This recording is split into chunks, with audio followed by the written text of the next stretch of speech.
Raj K ಕೃಷ್ಣನ ಜೊತೆ ನಮ್ಮ ವಂಶಿ ಡೇಟ್ ಫಿಕ್ಸ್ ಆಗಿದೆ. ಕೃಷ್ಣ ವಂಶಿ ಮಾರ್ಚ್ 2ರಿಂದ ರಾತ್ರಿ 9:30ಕ್ಕೆ ನಿಮ್ಮ ಉದಯ ಟಿವಿಯಲ್ಲಿ.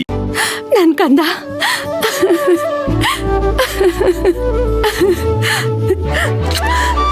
ನನಗೆಷ್ಟು ಖುಷಿ ಆಗ್ತಿದೆ ಗೊತ್ತಾ, ನನ್ ಬಂಗಾರ. ಅಮ್ಮ ಯಾಕೆ ಹೀಗೆ ಆಡ್ತಿದ್ಯಾ? ನನಗೆ ಮೊದಲೇ ಟೆನ್ಷನ್ ಆಗ್ತಿದೆ. ಏನಂತ ಡೈರೆಕ್ಟ್ ಆಗಿ ಹೇಳು. ಪೂರ್ಣಿ, ನಿನ್ ನಾಡಿ ಬಡ್ತಾ ಹೇಳ್ತಿದೆ ನೀನ್ ತಾಯಿ ಆಗ್ತಿದ್ಯಾ ಅಂತ. ಅಮ್ಮ ಏನ್ ಹೇಳ್ತಿದ್ಯಾ ನೀನು?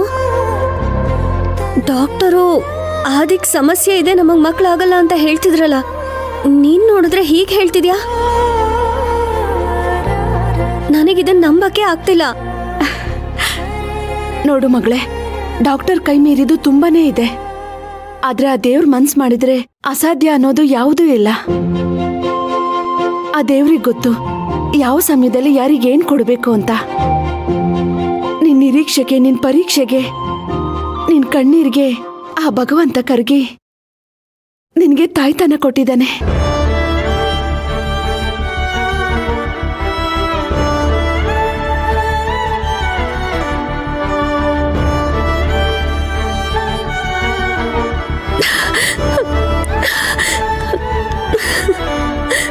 ಅಮ್ಮ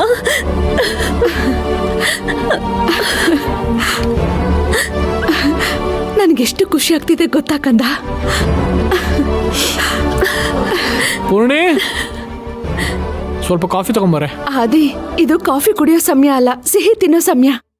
ಪೂರ್ಣಿ ಗರ್ಭಿಣಿ ಆಗಿದ್ದಾಳೆ, ನೀನ್ ಅಪ್ಪ ಆಗ್ತಿದ್ಯಾ.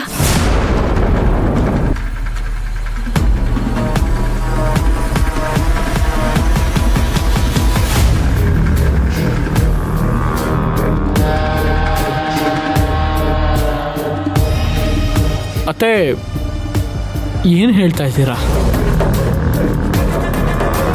ಪೂರ್ಣಿ ಪ್ರೆಗ್ನೆಂಟಾ? ಅಲ್ಲ, ಇದು ಹೇಗೆ ಸಾಧ್ಯ? ಹೌದು ರೀ, ಮೊದಲು ನನಗೂ ನಂಬಕ್ಕಾಗಲಿಲ್ಲ. ಆದರೆ ಅಮ್ಮ ನಾಡಿ ನೋಡಿ ಹೇಳಿದ್ಮೇಲೆ ಕನ್ಫರ್ಮ್ ಆಯಿತು.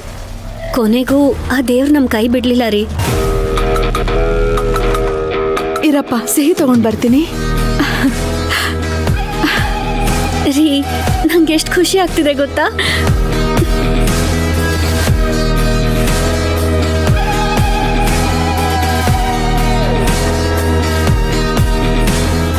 ಅದೇ, ಇದು ಹೇಗೋ ಸಾಧ್ಯ? ಇವಾಗ ಇವಳು ಪ್ರೆಗ್ನೆಂಟು ಅಂದರೆ ಈ ಮಗು ಯಾರ್ದು? ಪೂರ್ಣಿ, ಬಾಯ್ ತೆಗಿ, ತಿನ್ನ. ಆದಿ, ಆದಿ, ಎಲ್ಲಿ ಕಳ್ದ ಹೋಗಿದ್ಯಾ? ಆದಿ, ನಿನ್ ಖುಷಿ ನನಗೆ ಅರ್ಥ ಆಗುತ್ತೆ. ನಿನಗೆ ಮಕ್ಕಳೇ ಆಗಲ್ಲ ಅಂತ ತುಂಬಾ ಬೇಜಾರು ಮಾಡ್ಕೊಂಡಿದ್ದಲ್ಲ. ಆದ್ರೆ ಇನ್ಮೇಲೆ ಬೇಜಾರು ಮಾಡ್ಕೋಬೇಡ. ಆ ದೇವ್ರು ನಿನಗೆ ದೊಡ್ಡ ಗಿಫ್ಟೇ ಕೊಟ್ಟಿದ್ದಾನೆ, ತಗೋ. ಹೌದತ್ತೆ, ಆದರೆ ಇವತ್ತು ಡಾಕ್ಟ್ರು. ಆದಿ, ವಿಜ್ಞಾನ ಎಲ್ಲಿ ಸೋಲುತ್ತೋ ಅಲ್ಲಿ ದೈವಶಕ್ತಿ ಗೆಲ್ಲುತ್ತೆ. ದೇವ್ರ ಮನ್ಸ್ ಮಾಡಿದ್ರೆ ಕಲ್ಲಲ್ಲೂ ಹೂ ಅರಳುತ್ತೆ. ಇನ್ಮೇಲೆ ಪೂರ್ಣಿನ ಚೆನ್ನಾಗಿ ನೋಡ್ಕೋ.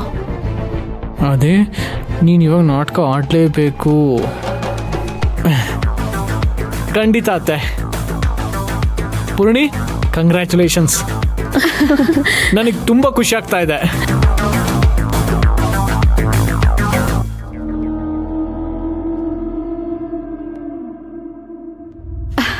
ಪೂರ್ಣಿ, ಬಾ ಕಂದ, ದೇವ್ರ ದೀಪ ಹಚ್ಚು. ಬಾ. ಈ ಮಗು ಬಂತು ಅಂದರೆ ನನ್ನ ಮೋನಿಕಾ ಪ್ಲ್ಯಾನ್ ಏನಾಗತ್ತೆ? ಇಲ್ಲಿಂದ ನಾನು ಎಸ್ಕೇಪ್ ಆಗೋದು ಹೇಗೆ? ಈ ಮಗು ನಿಜವಾಗ್ಲೂ ನಂದೇನಾ? ಅಯ್ಯೋ, ಈ ಅನುಮಾನ ತಲೆ ತಿಂತಿದ್ಯಲ್ಲ. ನಾನು ಈ ಸಂಭ್ರಮದಲ್ಲೂ ನಾಟಕ ಮಾಡ್ಕೊಂಡು ಇರಬೇಕಲ್ಲ ಅವ್ರ ಮುಂದೆ.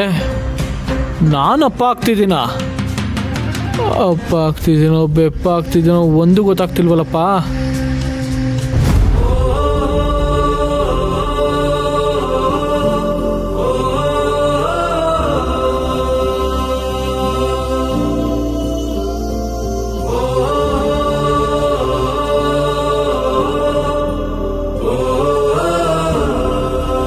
ಪರಮಾತ್ಮ, ಡಾಕ್ಟರ್ ಮಾತು ಸುಳ್ಳಾಗಬಹುದು, ಆದ್ರೆ ನಿನ್ ಲೀಲೆ ಸುಳ್ಳಾಗಲ್ಲ ಅನ್ನೋದನ್ನ ತೋರಿಸ್ಬಿಟ್ಟೆ.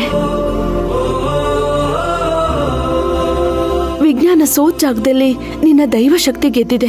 ನನ್ನ ಮಗಳು ಬಾಳಲ್ಲಿ ಕತ್ಲಿದೆ ಅಂತ ಅನ್ಕೊಂಡಾಗ ನಿನ್ ದಯೆಯಿಂದ ದೊಡ್ಡ ಬೆಳಕು ಮೂಡಿದೆ. ನನ್ನ ಮಗಳು ಕಣ್ಣೀರೊರೆಸಿ ಅವಳ ಮಡಿಲ್ ತುಂಬಿದ ಆ ನಿನ್ ಕರುಣೆಗೆ ಬೆಲೆ ಕಟ್ಟೋಕೆ ಸಾಧ್ಯನೇ ಇಲ್ಲ. ನಂಬಿದ ಭಕ್ತರನ್ನ ನೀನ್ ಯಾವತ್ತೂ ಕೈ ಬಿಡಲ್ಲ ಅನ್ನೋದಕ್ಕೆ ಇದೇ ಸಾಕ್ಷಿ. ನಮ್ಮ ವಂಶದ ಕುಡಿನ ನಮ್ಗೆ ವರವಾಗಿ ಕೊಟ್ಟಿದ್ದಕ್ಕೆ ನಿನಗೆ ಕೋಟಿ ಕೋಟಿ ನಮಸ್ಕಾರ ತಂದೆ. ವಿಧಿ ಆಟದ ಮುಂದೆ ನಾವು ಸೋತಿದೀವಿ ಅಂತ ಅನ್ಕೊಂಡಿದ್ದೆ, ಆದ್ರೆ ನೀನ್ ಮನ್ಸ್ ಮಾಡಿದ್ರೆ ಅಸಾಧ್ಯ ಅನ್ನೋದು ಯಾವುದು ಇಲ್ಲ ಅಂತ ಸಾಬೀತಾಯ್ತು. ನನ್ ಬದುಕಿಗೆ ಒಂದು ಅರ್ಥ ಕೊಟ್ಟಿದ್ಯಾ ತಂದೆ. ನನ್ನ ಹೊಟ್ಟೆಲಿ ಒಂದು ಜೀವ ಕೊಟ್ಟಿದ್ಯಾ. ಇದು ಬರೀ ಮಗು ಅಲ್ಲ, ನನ್ನ ಬದುಕಿಗೆ ಒಂದು ಹೊಸ ಭರವಸೆ. ಈ ತಾಯಿ ಸ್ಥಾನಕ್ಕೆ ನಾನು ಸದಾ ಚಿರಋಣಿ. ನನ್ನ ಮಗುನ ನೀನು ಯಾವಾಗ್ಲೂ ನಿನ್ನೆರಳಲ್ಲೇ ಕಾಪಾಡು ತಂದೆ. ಜೀವನದಲ್ಲಿ ನನ್ನ ಬೆಲೆ ಕಟ್ಟಕ್ಕೆ ಆಗದೆ ಇರೋಷ್ಟು ಸಂತೋಷ ಕೊಟ್ಟಿದ್ದಕ್ಕೆ ತುಂಬಾ ಥ್ಯಾಂಕ್ಸ್.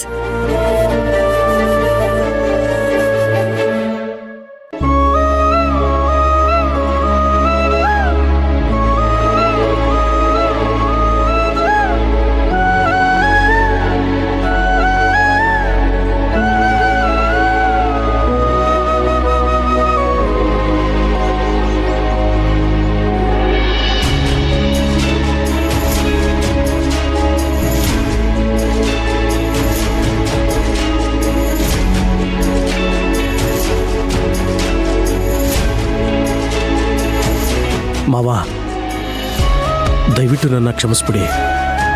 ನೋಡಿ, ನನ್ನ ಹೊಡೀರಿ, ಬಡೀರಿ, ಆದರೆ ಇಷ್ಟು ದೊಡ್ಡ ಉಪಕಾರ ಮಾತ್ರ ಮಾಡಕ್ಕೆ ಹೋಗ್ಬೇಡಿ ಮಾವ.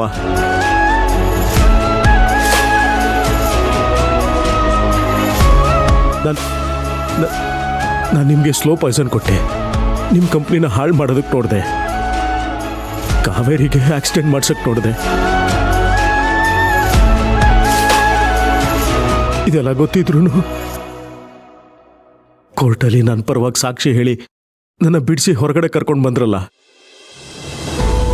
ಈ ಋಣನ ನಾನು ಹೇಗೆ ತೀರಿಸ್ಲಿ ಮಾವ?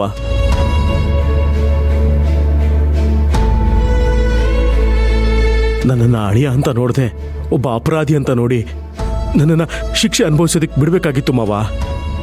ನೀವು ಬಿಡಬೇಕಾಗಿತ್ತು. ಪ್ರಬಲ, ಮನುಷ್ಯ ತಪ್ಪು ಮಾಡೋದು ಸಹಜ, ಆದರೆ ಆ ತಪ್ಪಿನ ಅರಿವಾಗಿ ಪಶ್ಚಾತ್ತಾಪ ಪಡೋದಿದೆಯಲ್ಲ, ಅದು ಮರು ಜನ್ಮಕ್ಕೆ ಸಮ. ನಾನು ನಿನ್ನನ್ನು ಬಿಡಿಸೋದಿಕ್ಕೆ ಬಂದಿದ್ದು ಕೇವಲ ಅಳಿಯ ಅನ್ನೋ ಕಾರಣಕ್ಕಲ್ಲ, ಅದಕ್ಕೆ ಬೇರೆ ದೊಡ್ಡ ಕಾರಣನೇ ಇದೆ.